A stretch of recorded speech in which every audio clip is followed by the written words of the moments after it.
எல்லோருக்கும் வணக்கம். இன்றைக்கி அனிதா புஷ்பவனம் குப்புசாமி யூடியூப் சேனலில் உங்களெல்லாம் சந்திக்கிறதுல ரொம்ப ரொம்ப மகிழ்ச்சி. இன்றைக்கு மொட்டை மாடி தோட்டத்தில் சமைத்து காமிக்க போகிறேன். அதுவும் என்னென்னா விநாயகர் சதுர்த்திக்காக கொழுக்கட்டை செய்து காமிக்க போகிறேன்.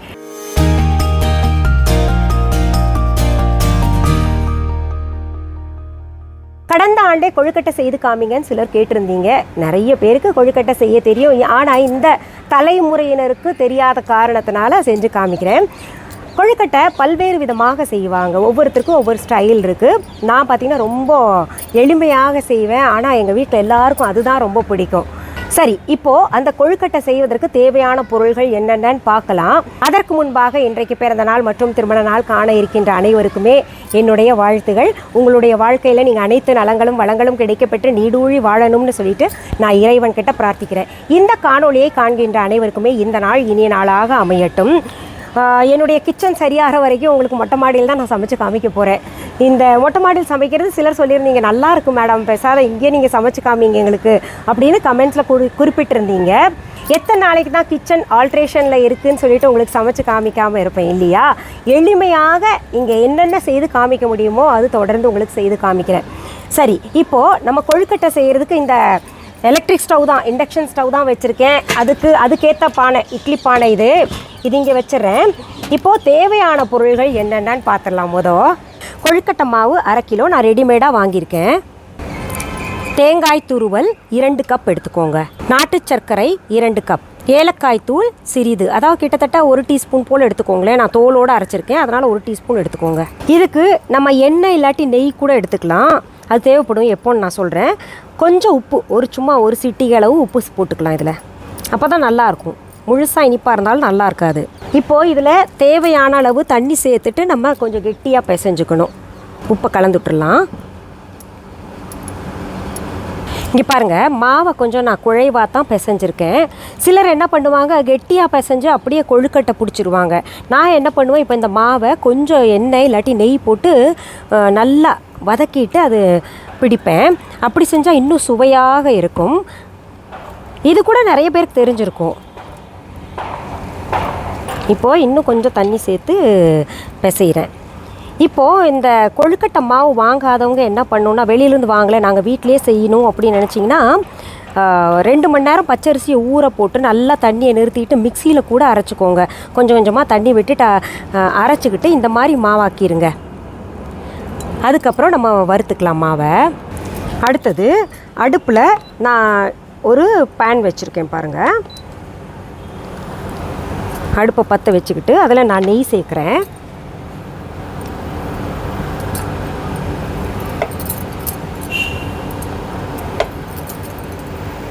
நெய் உருகிருச்சு. இப்போ நம்ம கலந்து வச்ச மாவை இதில் போட்டு அடிபிடிக்காமல் அப்படியே கிளறிக்கிட்டே இருக்கணும். நான் சிம் பண்ணிக்கிறேன். நீங்கள் நெய்க்கு பதிலாக எண்ணெய் கூட பயன்படுத்திக்கலாம். இது நான் அடிஷ்னல் ப்ராசஸ் பண்ணுறேன். நீங்கள் அப்படியே டைரெக்டாக கெட்டியாக மாவு பிடிச்சி வழக்கமாக செய்வாங்க இல்லையா, அந்த மாதிரி செய்யணுன்னா கூட செஞ்சுக்கலாம். பட் இந்த மாதிரி செஞ்சிங்கன்னா நல்லாயிருக்கும். இப்படி மாவை கிளறிக்கிட்டே இருங்க. மாவு நல்லா சுருட்டிக்கிட்டு வரும். ஒரு லேசாக க்ரீம் கலரில் ஆகிற வரைக்கும் நீங்கள் இந்த மாதிரி கிளறிக்கிட்டே இருங்க. இப்போ பாருங்கள், மாவு நல்லா சுருட்டிக்கிட்டு வந்துருக்கு பாருங்கள். கொஞ்சம் ஈரத்தன்மை இருக்கட்டும், அதோடு நம்ம இறக்கி கீழே வச்சிடலாம். அடுத்தது நம்ம இதில் பூரணம் செய்ய போகிறோம் இல்லையா, அந்த தயாரிப்பை பார்க்கலாம். இது ஆறுற வரைக்கும். இப்போது தேங்காய் பூரணம் நம்ம செய்கிற வரைக்கும் என்ன பண்ணலாம், இந்த இட்லி பானையை இந்த இண்டக்ஷன் ஸ்டவ்வில் வச்சிடுறேன். இது இட்லி பானை இண்டக்ஷன் ஸ்டவ்க்கு ஏற்ற மாதிரி நான் வாங்கியிருக்கேன். இது வச்சுட்டேன். அடுத்தது பாருங்கள், தேங்காய் பூரணத்துக்கு இந்த பவுலில் தேங்காய் பூ எடுத்துக்கிட்டேன். அதில் ஏலக்காய் கொஞ்சம் போட்டுக்கலாம். நிறைய போடாதீங்க, வாசனை ரொம்ப இருக்கும். சும்மா ஒரு 1/2 டீஸ்பூன் போடுங்க. சின்ன டீஸ்பூனாக இருந்தால் 1 போடலாம். இதில் நாட்டு சர்க்கரையும் சேர்த்துக்கிறேன். போன தடவை நான் காஃபி செஞ்சு காமிக்கும் போதே காஃபி தூள் எங்கே கிடைக்கும், அந்த நாட்டு சர்க்கரை எங்கே கிடைக்கும் அப்படின்னு கேட்டிங்க. நம்ம viha.online தான் எல்லாமே கிடைக்கிது. அது நான் சொல்லியிருந்தேன், எடிட்டிங்கில் எங்கேயோ போயிடுச்சது. அதனால் இப்போ திரும்பவும் அது சொல்கிறேன். இந்த நாட்டு சர்க்கரை பார்த்திங்கன்னா நிறைய கஸ்டமர்ஸோடைய ஃபேவரேட்டு. எனக்கும் ரொம்ப பிடிக்கும். சுத்தமாக இருக்கும், அதில் அழுக்கே பார்க்க முடியாது, மண்ணும் பார்க்க முடியாது. இப்போ நீங்கள் எவ்வளோ இனிப்பு சாப்பிடுவீங்களோ அதுக்கேற்ற மாதிரி போட்டுக்கோங்க. இதை நல்லா கலந்து விட்டுக்கோங்க. ஏலக்காய், தேங்காய், நாட்டு சர்க்கரை எல்லாத்தையும் கலந்துக்கோங்க. இப்போ நாட்டு சர்க்கரை எங்ககிட்ட இல்லை, சாதாரண சர்க்கரை போடலாமா அப்படின்னு கேட்டிங்கன்னா தாராளமாக போடலாம். என்னென்னா இது கொஞ்சம் நமக்கு பயம் இல்லாமல் சாப்பிட்லாம், சுகர் கண்ட்ரோலில் இருக்கும். இன்னொன்று இந்த நாட்டு சர்க்கரை, வெல்லம் எல்லாம் பார்த்திங்கன்னா ஹீமோக்ளோபின் லெவல் வந்து கூட்டி கொடுக்கும் நமக்கு. இது ரொம்ப திகட்டாது, நல்லாயிருக்கும். அதனால் கொஞ்சம் கூட போட்ட மாதிரி நீங்கள் உணர்வீங்க. இப்போது பூரணம் ரெடி ஆயிடுச்சு. இது செய்யும் போதே உங்களுக்கு நல்லா மனம் இருக்கும், சாப்பிட்ணும் போல் தோணும். பூரணம் ரெடி ஆயிடுச்சு, தனியாக எடுத்து வச்சுக்கலாம். நம்ம இப்போது நம்ம மாவு வறுத்தோம் இல்லையா, அதை வந்து இப்படி உருண்டை பிடிச்சி வச்சுக்கோங்க. இந்த கொழுக்கட்டைக்கெல்லாம் அச்சு வந்துருச்சுன்னா ஆனால் கையிலேயே பிடிக்கிறது தான் எனக்கு பிடிக்கும். ஒரு வாழை இலை எடுத்துக்கோங்க, அதில் நெய் அல்லது எண்ணெயை தடவிக்கோங்க. அப்புறம் இந்த உருண்டை எடுத்துகிட்டு நம்ம கையாலேயே உடையாமல் அது சரி பண்ணிக்கலாம். உடஞ்சா அது பிளந்தா கூட சரி பண்ணிக்கலாம் நம்ம. இப்போது இதுக்கு நடுவில் கொஞ்சம் பூரணத்தை வைக்கணும். இந்த பக்கம் ஒரு ஓரத்தில் வைங்க. அடுத்தது இந்த இது இருக்கு இல்லையா, இந்த முனையை கொண்டாந்து இது கூட சேர்க்கணும். சேர்த்து இதை இப்படி அழுத்தி விட்டுருங்க. கொஞ்சம் பூரணம் கூட ஆயிடுச்சு, பரவாயில்ல, மாவு வச்சு நான் சீல் பண்ணி விட்டுருவேன். இதே மாதிரி எல்லாத்தையும் நம்ம பிடிக்கணும். இப்போது அடுத்தது நம்ம ரவுண்டாக கிண்ணம் போல் பிடிச்சிக்கிட்டு அதில் கொஞ்சம் பூரணம் போட்டு இந்த மோமோஸ் எப்படி ஒரு ஷேப்பில் பண்ணுவோம் இல்லையா, அந்த மாதிரி பிடிச்சிக்கலாம்.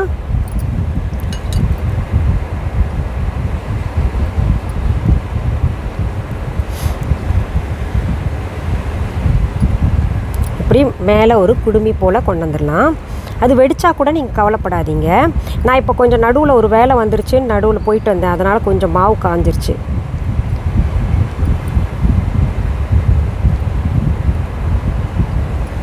இங்கே பாருங்கள், இப்படி நம்ம ரவுண்டாகவும் பிடிச்சிக்கலாம், இப்படி குடுமியோட. பாருங்கள், இப்போ நம்ம வந்து கொழுக்கட்டை பிடிச்சி வச்சுருக்கோம். இப்போ அடுத்தது வேக வைக்க போகிறோம். நான் இட்லி பானை தட்டை எடுத்துக்கிறேன், அதில் கொஞ்சம் நெய் பூசிக்கிறேன்.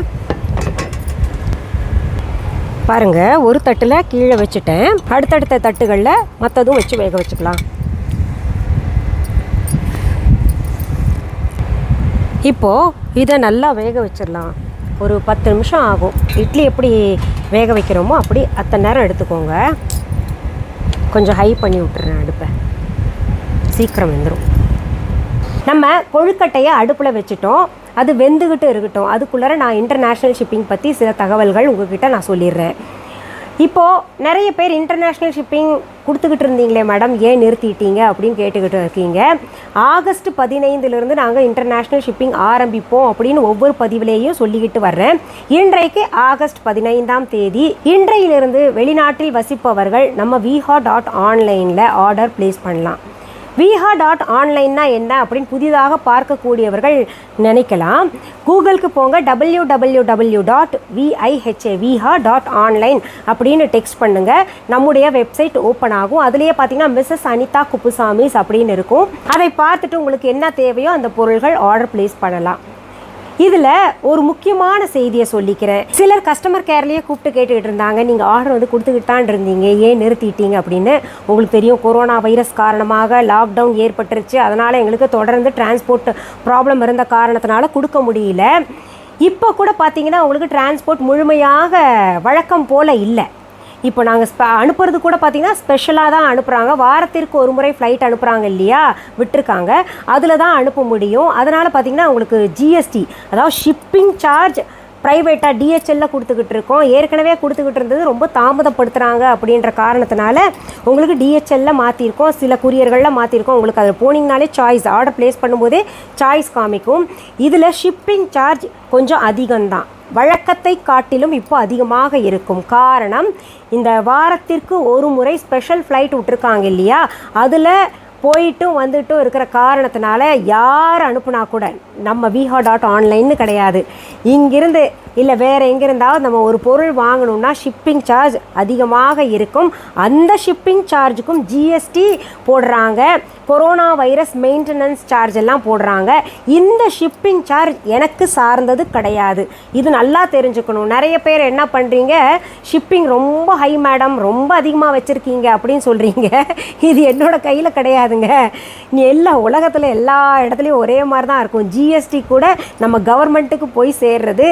ஷிப்பிங் சார்ஜும் நீங்கள் பே பண்ணுறீங்க இல்லையா ஷிப்பிங் சார்ஜ்னு சொல்லிவிட்டு அது வந்து எனக்கு வரக்கூடிய தொகை கிடையாது. அதாவது அந்த பேமெண்ட் எல்லாமே பார்த்திங்கன்னா உங்களுக்கு யார் அனுப்புகிறாங்களோ, ஷிப் யார் பண்ணுறாங்களோ, டிஹெச்எல் கம்பெனி பண்ணுதுன்னா அவங்களுக்கு போய் சேரும், இந்தியா போஸ்ட் பண்ணுதுன்னா அவங்களுக்கு போய் சேரும். அது நல்லா புரிஞ்சுக்கோங்க. அதில் ஷிப்பிங் சார்ஜ் எவ்வளோன்னு பார்த்துட்டு அப்புறம் ஆர்டர் ப்ளேஸ் பண்ணுங்கள். அது ஆர்டரெல்லாம் ப்ளேஸ் பண்ணிவிட்டு ரொம்ப ஹை அப்படின்னு சொல்கிறதுல ஒரு அர்த்தமும் கிடையாது. எல்லாம் தெளிவாக ஓப்பனாக எல்லாத்தையும் சொல்லிடுறேன். அடுத்தது பார்த்திங்கன்னா இப்போது ஷிப்பிங்கில் நம்ம நாட்டிலேருந்து அனுப்பும்போது கஸ்டம்ஸ் கிளியரன்ஸ் எல்லாம் சுலபமாக கிடச்சிருது. உங்களுடைய நாட்டுக்கு உங்கள் பொருள்கள் வந்து சேரும்போது சில பொருள்கள் அனுப்பலாம், சில பொருள்கள் அனுப்பக்கூடாதுன்னு அவங்க ரொம்ப ஸ்ட்ரிக்டாக இருக்காங்க. அப்படி அனுப்பக்கூடாத பொருள்கள் ஒரு லிஸ்ட் சொல்லிடுறேன். அந்த பொருளை வந்து எப்படி நீங்கள் ஆர்டர் ப்ளேஸ் பண்ணலான்னு நான் சொல்லிடுறேன். அனுப்பக்கூடாத பொருள்கள், நாங்கள் இங்கேருந்து உங்களுக்கு ஷிப் பண்ணக்கூடாத பொருள்கள், உங்கள் நாட்டில் அந்த பொருள்களை ஏற்றுக்க மாட்டாங்க, திருப்பி அனுப்பிடுவாங்க, இல்லாட்டி உங்களுக்கு தான் திருப்பி ஃபைன் போடுவாங்க. அதனால் என்ன பண்ணுங்கள், நீங்கள் நான் சொல்கிற பொருள்களை வந்து ஆர்டர் ப்ளேஸ் பண்ணாதீங்க. சங்கு இருக்கு இல்லையா, சங்கு நீங்கள் ஆர்டர் ப்ளேஸ் பண்ணாதீங்க. அடுத்தது தர்பை புல் ஆர்டர் ப்ளேஸ் பண்ண வேண்டாம். அடுத்தது பிளான்ட் சீட்ஸ் எல்லாம் ஆர்டர் ப்ளேஸ் பண்ணாதீங்க. அடுத்தது கருங்காலி கட்டை, அது வந்து ஆர்டர் ப்ளேஸ் பண்ணாதீங்க. அதே போல் அடுத்தது இன்னொரு முக்கியமான செய்தியும் சொல்லிடுறேன். உங்களுடைய நாட்டில் இந்த சில்வர் ஐட்டம்ஸ் எதுவாக, சில்வர்னால் இந்த எவர் சில்வர் கிடையாது, வெள்ளியால் செய்யப்பட்ட பெண்டன்ட் எல்லாம் ஏற்றுக்க மாட்டேங்கிறாங்க. அதனால் அதுவும் நீங்கள் ஆர்டர் ப்ளேஸ் பண்ணாதீங்க. ஜெம் ஸ்டோன்ஸும் ஆர்டர் ப்ளேஸ் பண்ணாதீங்க. GeM stones R silver Gomathi சக்கரம் பெண்டன்ட், சில்வர் கோமதி சக்கரம் ஃபிங்கர் ரிங்ஸ் எல்லாம் ஆர்டர் ப்ளேஸ் பண்ணணுன்னா நீங்கள் எங்களுடைய viha.online கஸ்டமர் கேருக்கு கூப்பிட்டு கேளுங்க, இல்லாட்டி அங்கே டெக்ஸ்ட் பண்ணுங்கள். வாட்ஸ்அப் நம்பர் இருக்குது இல்லையா, அதுக்கு டெக்ஸ்ட் பண்ணுங்கள். இந்த வாட்ஸ்அப் நம்பர் எங்கே, இந்த கஸ்டமர் கேர் நம்பர் எங்கே பார்க்கணும் அப்படின்னு கேட்டிங்கன்னா நம்முடைய viha.online வெப்சைட்லேயே கொடுத்துருக்கோம். அந்த நம்பருக்கு நீங்கள் வாட்ஸ்அப் பண்ணுங்கள். அதுவும் டைமிங் பார்த்திங்கன்னா காலையில் 10 மணிலேருந்து சாயந்தரம் 5 மணி வரைக்கும் தான் கஸ்டமர் கேர் நம்பர் வந்து வேலை செய்யும். அதுக்கப்புறம் நீங்கள் கால் பண்ணி எல்லாம் ஸ்விட்ச் ஆஃப் இருக்குது அப்படின்னு சொன்னால் ஒன்றும் பண்ண முடியாது. இங்கே இன்னும் கொரோனா வைரஸ் கிளியர் ஆகலை. இன்னொன்று ஒர்க்கிங் டைம், அந்த ஒர்க்கிங் ஹவர்ஸ் பார்த்திங்கன்னா காலையில் 10 மணிலேருந்து ஈவினிங் 5 o'clock வரைக்கும் தான் வேலை செய்கிறாங்க. இப்படி நீங்கள் வாட்ஸ்அப்பில் ஆர்டர் ப்ளேஸ் பண்ணிட்டீங்கன்னா அது தனியாக கொரியர் நாங்கள் அனுப்பி வைப்போம். அந்த அக்கௌண்ட் நம்பர் கொடுப்பாங்க. அந்த அக்கௌண்ட் நம்பரில் நீங்கள் பணத்தை கட்டின பின்னாடி உங்களுக்கு பொருளை அனுப்பி வைப்பார்கள். அடுத்தது இன்னொன்று சொல்லிடுறேன், கருங்காலி கட்டை அனுப்பக்கூடாதுன்னு. அப்போ கருங்காலி சம்மந்தப்பட்ட கருங்காலி பேங்கிள், கருங்காலி மாலை எல்லாம் இருக்கு இல்லையா, அது கூட நாங்கள் ஆர்டர் ப்ளேஸ் பண்ண முடியாதா அப்படின்னு கேட்டிங்கன்னா அதெல்லாம் கிடையாது. நீங்கள் கருங்காலியில் ஆர்னமெண்ட்ஸ், அந்த கருங்காலி கட்டையால் செய்யப்பட்ட வளையல் இல்லை கருங்காலி மாலை அதெல்லாம் ஆர்டர் போடலாம். உங்கள் நாட்டில் எந்த கேள்வியும் கேட்க மாட்டாங்க. அவங்க அணிகலன்களாக போடலாம்னு சொல்லியிருக்காங்க. ஆனால் கட்டையாக கொடுக்கக்கூடாது, எந்த கட்டையும் நாங்கள் ஏற்றுக்க மாட்டோம்னு வெளிநாடுகளில் சொல்கிறாங்க. கஸ்டம்ஸில் சொல்கிற காரணத்தினால நீங்கள் வந்து இந்த கருங்காலி கட்டையை ஆர்டர் பண்ணாதீங்க. கருங்காலி வளையல் ஆர்டர் ப்ளேஸ் பண்ணலாம், கருங்காலி மாலை போடலாம். நவரத்ன ஸ்டோனால் செய்யப்பட்ட எந்த ஆர்னமெண்ட்டாக இருந்தாலும் நீங்கள் ஆர்டர் ப்ளேஸ் பண்ணிங்கன்னா வராது. நீங்கள் தனிப்பட்ட முறையில் எங்களுக்கு வாட்ஸ்அப்பில் காண்டாக்ட் பண்ணுங்கள். உங்களுக்கு என்னன்னு சொல்லுவாங்க நம்ம கஸ்டமர் கேரில். எனக்கு பண்ணிடாதீங்க. நான் ஒரு வாட்ஸ்அப் நம்பர் கொடுத்துருக்கேன்ல, எனக்கு பண்ணாதீங்க. நான் வந்து அந்த செல்ஃபோனை ரொம்ப குறைவாக தான் தொடுவேன். அதில் காலும் பண்ண வேண்டாம், எடுக்கவும் மாட்டேன். நான் பொதுவாக செல்ஃபோனே கையில் வச்சுக்க மாட்டேன். அதனால் கஸ்டமர் கேரில் தான் கூப்பிட்டு சொல்லணும், இல்லை வாட்ஸ்அப் பண்ணுங்கள் என்ன பொருள் வேணுமோ. இந்த பொருள்கள் மட்டும்தான், இந்த ஜெம் ஸ்டோன்ஸும் சில்வர் ஆர்னமெண்ட்ஸ் மட்டும்தான் ஆர்டர் எடுப்பாங்க. மற்ற எல்லாத்தையும் எதனா வாட்ஸ்அப்லேயே ஆர்டர் எடுத்துக்கோங்க அப்படின்னு சொல்லிட்டு சொல்லாதீங்க, எடுக்க மாட்டாங்க.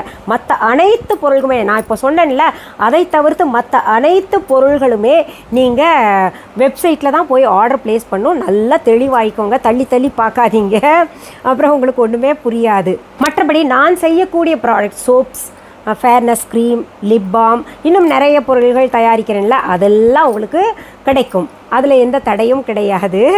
இத்தனை கஷ்டமாக அப்படின்னு கேட்டிங்கன்னா எங்கள் நாட்டில் இத்தனை கஷ்டம் கிடையாது. கஸ்டம்ஸ் கிளியர் பண்ணிடுவோம். நீங்கள் வாழக்கூடிய வெளிநாட்டில் ரொம்ப ஸ்ட்ரிக்ட் இல்லையா, அங்கே இது வரக்கூடாது, உள்ளர அது வரக்கூடாது அப்படின்னு எல்லாம் இருக்குது. அதனால தான் அங்கே தான் ப்ராப்ளம். இங்கே ஒரு பிரச்சனையும் கிடையாது. இன்னொன்று, கொஞ்சம் ஷிப்பிங் சார்ஜெல்லாம் நீங்கள் பார்த்துக்கோங்க, அது எங்களுக்கு சேர்ந்தது கிடையாது. திரும்பவும் சொல்கிறேன். அடுத்தது இன்னொன்று முக்கியமானது சொல்லிடுறேன். viha.online வெப்சைட்டை தவிர இன்னொன்று இப்போ சொன்னேன்ல, ஃபாரினில் இருக்கிறவங்களுக்கு மட்டும்தான். இங்கே லோக்கலில் இருக்கிறவங்க வாட்ஸ்அப்பில் ஆர்டர் போட்டுறாதீங்க. ஃபாரினில் இருக்கிறவங்களுக்கு மட்டும்தான். அதனால் ஃபாரினில் இருக்கிறவங்களுக்கு அந்த சில்வர் ப்ராடக்ட்ஸும் அப்புறம் அந்த ஜெம் ஸ்டோன்ஸும் வந்து அது மட்டும்தான் ஆர்டர் வாட்ஸ்அப்பில் எடுத்துப்பாங்க. அதை தவிர்த்து வேறு எந்த பொருளுமே நாங்கள் வாட்ஸ்அப்பில் ஆர்டர் எடுத்துக்கிறது இல்லை. எங்கள் பேரை சொல்லிட்டோ இல்லை வேறு எங்கேயாவது இந்த அக்கௌண்ட் நம்பருக்கு பணம் அனுப்புங்க, விஹா ப்ராடக்ட்ஸ் அனுப்புகிறோம் அப்படின்னு சொன்னாங்கன்னா நம்பி ஏமாறாதீங்க. இது போன்ற செய்திகள் சும்மா ஒன்றே ஒன்று என் காதுக்கு வந்துச்சு, அதனால தான் நான் சொல்கிறேன். இங்கே லோக்கலில் இருக்கிறவங்களுக்கும் சொல்லிடுறேன், என்னுடைய ப்ராடக்ட்ஸ் வேணும்னா நீங்கள் நம்ம viha.online தவிர வேறு எங்கேயுமே வாங்க முடியாது. எங்கேயுமே நம்ம கிளைகள் எங்கேயுமே இல்லை, அதான் பிரான்ச்சஸ் எங்கேயுமே கிடையாது. அதில் தெளிவாக இருங்க. என் பேர் சொல்லிவிட்டு யாராவது பணத்தை கேட்டாங்கன்னா கொடுக்காதீங்க, அக்கௌண்ட்டில் பணத்தை போடுங்கன்னு சொன்னாலும் போடாதீங்க, நான் இப்போ சொன்னதை தவிர. அப்புறம் வந்து ப்ராடக்ட்ஸ் இது விஹால் தான் அப்படின்னு சொல்லிட்டு யாராவது விஹாவை தவிர நீங்கள் வெப்சைட்டில் ஆர்டர் போட்டதை தவிர நீங்கள் வந்து யாராவது கொடுத்தாங்கன்னா கூட அது நம்ம ப்ராடக்ட் கிடையாது. அதில் ரொம்ப விழிப்புணர்வோடு இருங்க. இப்போது நம்ம திறந்து பார்க்கலாம். இந்த நல்லா ஆவி வந்தது சைடில் இந்த இட்லி பானையில், அப்போ வெந்துருச்சுன்னு அர்த்தம். அதனால் நான் திறந்துருக்கேன். பாருங்கள், நல்லா ஷைனிங்காக இருக்குது பார்த்தீங்களா? நம்ம தொட்டோன்னா ஆடுது பார்த்தீங்களா, மாவாக ஒட்டாமல். இப்போ நல்லா ஆயிடுச்சு, பளபளப்பாக இருக்குது பார்த்தீங்களா? அதுக்காக தான் மாவு வதக்குனேன். பாருங்கள் எவ்வளோ பிரமாதமாக கொழுக்கட்டை, பார்க்கவே ஆசையாக இருக்குது சாப்பிட்ணுன்னு. இருந்தால் கூட நான் இப்போ உங்களுக்கு சாப்பிட்டு காமிக்க போகிறதில்ல. எப்போ செஞ்சாலும் பிள்ளையார் சதுர்த்திக்குன்னு கிடையாது, எப்போ செஞ்சாலும் கொழுக்கட்டை பிள்ளையாருக்கு படைச்சி தான் சாப்பிடுவேன். ஏன்னா அப்போ முறுக்கு, வடை, மோதகம் இதெல்லாம் பிள்ளையாருக்கு பிடிச்சது இல்லையா? நான் மோதகம் வந்து 2 ஆண்டுகளுக்கு முன்னாடியே வீடியோ போட்டிருக்கேன் எப்படி செய்யணும்னு, அதை பார்த்து செஞ்சுக்கோங்க.